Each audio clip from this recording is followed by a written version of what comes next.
बिस्मिल्लाहिर्रहमानिर्रहीम। अस्सलाम वालेकुम। मैं हूं उस्मान तारक चुगताई और आप देख रहे हैं मेरा यूट्यूब और Facebook channel Kashmir TV digital. Azad Kashmir में गुज़िश्ता एक अरसे से हालात कशीदगी की तरफ जा रहे थे और अब हालात इस नहज पे पहुँच चुके हैं कि हुकूमत और आवाम बिल्कुल आमने सामने आ चुकी है। रियासती अदारों और आवाम के दरमियान टकराव का माहौल पैदा होता हुआ नज़र आ रहा है। अब मगर आज आज़ाद कश्मीर में 5 अक्टूबर के हवाले से जो एहतजाज की काल दी गई थी, वो एहतजाज की काल तो बड़ी पुरअमन तरीके से गुजर गई। हुकूमत की तरफ से, इंतज़ामिया की तरफ से अपनी तैयारियाँ एहतजाज से निपटने के लिए पूरी तरह से रखी गई थी और आवाम की तरफ से भी एहतजाज को इंतहाई मुनज़्ज़म अंदाज से और पुरअमन तरीके से इख्तिताम को पहुँचाया। इससे कबल जो एहतजाज किया गया था 2 अक्टूबर को, उस एहतजाज में हालात काफ़ी कशीदा हुए। मुज़फ़्फ़राबाद के अंदर लोगों की गिरफ्तारियाँ की गई, वहाँ पर आंसू गैस शेलिंग की गई पुलिस की तरफ से। मुजाहिरीन ने पुलिस एहलकारान को अपने कब्ज़े में रखा और कई घंटों के बाद वहाँ से छोड़ा। कुछ पुलिस एहलकारान के जो थे वहाँ पे सर भी खोले गए, ज़ख्मी हुए पुलिस एहलकारान। एक डीएसपी वहाँ पर बुरी तरह से ज़ख्मी हुआ। मगर इस मरतबा 5 अक्टूबर को आज जो एहतजाज किया गया वो पुरअमन तरीके से पूरा दिन गुजरा, जबकि अंदेशा यह ज़ाहिर किया जा रहा था कि आज के एहतजाज में हालात काफ़ी कशीदा होंगे और सूरत हाल बहुत बिगड़ सकती है। मगर इसमें कुछ किरदार जो है एहतजाज करने वाले लोगों का था और कुछ किरदार जो है वो हुकूमत और इंतज़ामिया का था कि उन्होंने लोगों को कुशन दिया ताकि वो अपना एहतजाज जारी रख सकें। और जो मुजाहिरीन थे उन्होंने भी पुरअमन तरीके से अपने मुतालबात जो थे वो हुकूमत और इंतज़ामिया के सामने रखे। मगर यहाँ पर जो इंतज़ामिया या हुकूमत की तरफ से रवैया अपनाया गया है वो काबिल अफसोस है। उसके ऊपर हम अफसोस कर सकते हैं, चूँकि एक अरसे से रियासत की आवाम एहतजाज कर रही है, मगर इस वक्त तक हुकूमत की तरफ से उन मुजाहिरीन के साथ या इस तहरीक के अंदर चलने वाले लोगों के मुतालबात मानने या न मानने के लिए, वो तो बात की बात है, मगर मुतालबात सुनने के लिए भी कोई ऐसी कमेटी तश्कील नहीं दी जा सकी जो मुजाहिरीन के साथ बैठ कर बात कर सके और मुजाहिरीन की बात को सुन सके।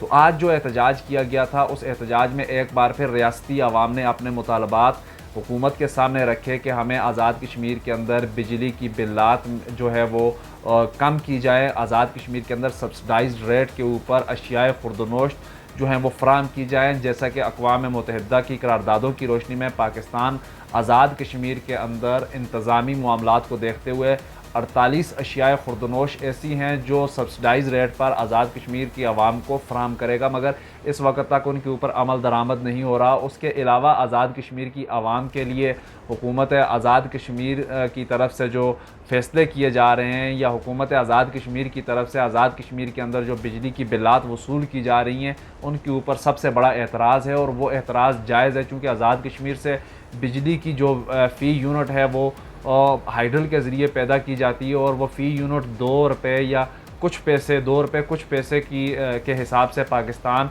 आज़ाद कश्मीर की गवर्नमेंट से ख़रीदते हैं। और वापस जब आज़ाद कश्मीर के लोगों के ऊपर या उनके घरों में वो बिजली पहुंचती है और आज़ाद कश्मीर के लोग वो बिजली सर्व करने के एवज़ जब बिल पे करते हैं तो एक यूनिट 55 रुपये के हिसाब से वो पे करते हैं। तो इसके ऊपर आज़ाद कश्मीर की आवाम का एहतजाज है कि हमारे ये मुतालबात पूरे किए जाएँ और आज़ाद कश्मीर के अंदर बिजली की बिल्लात में जो कीमतें हैं उनका तयन किया जाए। और अगर 2 रुपये यहाँ से पाकिस्तान को दी जाती है तो 5 रुपये वापस आज़ाद कश्मीर के लोगों को दी जाए। उसके अलावा जो आज़ाद कश्मीर के अंदर बिजली की रिक्वायरमेंट है 400 मेगावाट मैक्सिमम रखते हुए 400 मेगावाट वो बिजली आज़ाद कश्मीर को फ़राहम की जाए ताकि आज़ाद कश्मीर के अंदर बग़ैर लोड शेडिंग के जो बिजली आवाम को मिल सके। तो इन मुतालबात के ऊपर हुकूमत की तरफ से इस वक्त तक कोई ऐसी कमेटी तश्कील नहीं दी गई जो आवाम के साथ बैठ सके और आवाम को मुतमिन कर सके ताकि इन एहतजाजों का सिलसिला जो है वो रुक सके या ख़त्म हो सके। उसके अलावा आज़ाद कश्मीर के अंदर जो लोग एहतजाज कर रहे हैं वो इस वक्त एहतजाज एक और डगर पर चलता हुआ हमें नज़र आ रहा है, चूँकि एहतजाजी तहरीक जो शुरू हुई थी इन 2 मुतालबात को लेकर हुई थी। उसके बाद रियासत की तरफ से जो जबर का मुज़ाहरा किया गया, उसके बाद आवाम ने रियासती निज़ाम को मानने से इनकार कर दिया है और जो लोग इन एहतजाजी तहरीकों के दौरान गिरफ़्तार किए गए हैं उन लोगों की रिहाई का मुतालबा किया जा रहा है, जो हुकूमत ने इस वक्त तक पूरा नहीं किया। जैसे और मुतालबात भी हुकूमत ने पेंडिंग छोड़े हुए हैं तो इस मुतालबे को भी हुकूमत ने फ़िलहाल तक पूरा नहीं किया।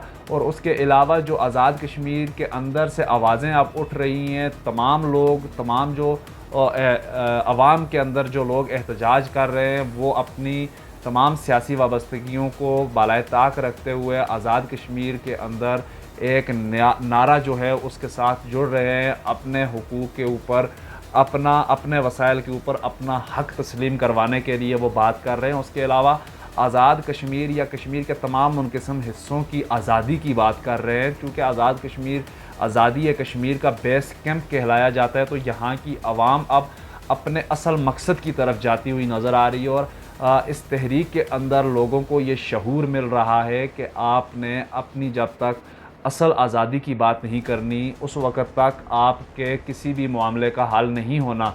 चूँकि आज़ाद कश्मीर की आवाम जब अपनी हुकूमत आज़ाद कश्मीर के सामने अपने मुतालबात रखती है, वो ख्वाह एहतजाज की सूरत में रखे या किसी मुज़ाकराती कमेटी के ज़रिए रखे, तो उन मुतालबात को पूरा करने के लिए हुकूमत आज़ाद कश्मीर को पाकिस्तान के पास जाना पड़ता है और डिसीजन पाकिस्तान से लेना पड़ता है। तो लोगों का मौक़िफ़ ये है कि हमें हमारी आज़ादी से मतलब है ताकि हम अपने फ़ैसले ख़ुद कर सकें।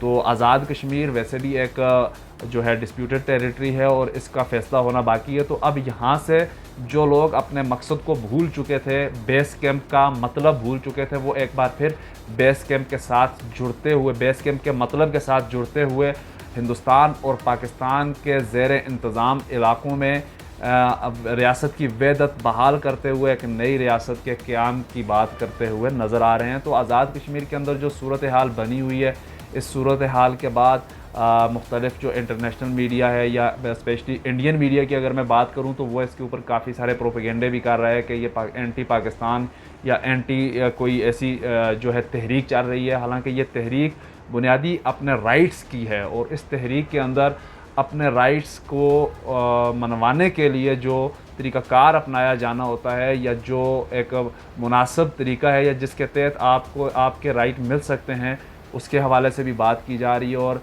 हिंदुस्तान के अंदर जो प्रोपेगेंडा किया जा रहा है वो सरासर गलत है। तो आज़ाद कश्मीर की आवाम बिल्कुल इस वक्त अपने राइट के लिए जाग चुकी है और अपना राइट लेने की बात कर रही है। और हुकूमत जो इस वक्त हुकूमत नाम की तो कोई चीज़ नहीं है, चूँकि एक ही वज़ीर आज़म है और उनके साथ 2 वज़रा हैं, बाकी किसी भी वज़ीर को कलमदान नहीं दिया गया, कोई पोर्टफोलियो नहीं दिया गया, तमाम महकमे वज़ीर आज़म ने अपने पास रखे हुए हैं। तो हुकूमत नाम की भी कोई चीज़ नहीं है और जो रियासती अवाम मुख्तलिफ़ सियासी जमातों के साथ जिनकी वाबस्तगी थी, वो अपनी वाबस्तगियों को एक साइड पर रखते हुए इस तहरीक के अंदर हिस्सा ले रही है और अपने राइट लेने की बात कर रही है। तो आज का जो एहतजाज था वो पुरअमन तरीके से गुज़रा और आज एक्शन कमेटियों की तरफ से हुकूमत को एक बार फिर मौका दिया गया कि हमारे मुतालबात को पूरा किया जाए।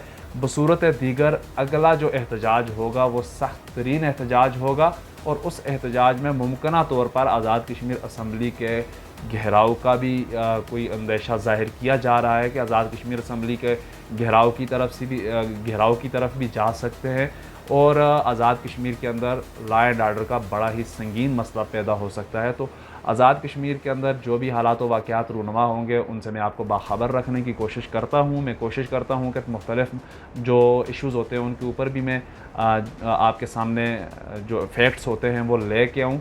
तो अगर आप हमारे चैनल की मज़ीद वीडियोज़ देखना चाहते हैं तो चैनल को सब्सक्राइब भी करें और साथ ही बेल आइकन को भी प्रेस कर दें ताकि हमारी वीडियोज़ बर वक्त आप तक पहुँच सकें। तो आज की इस वीडियो से फ़िलहाल मुझे दीजिए इजाज़त।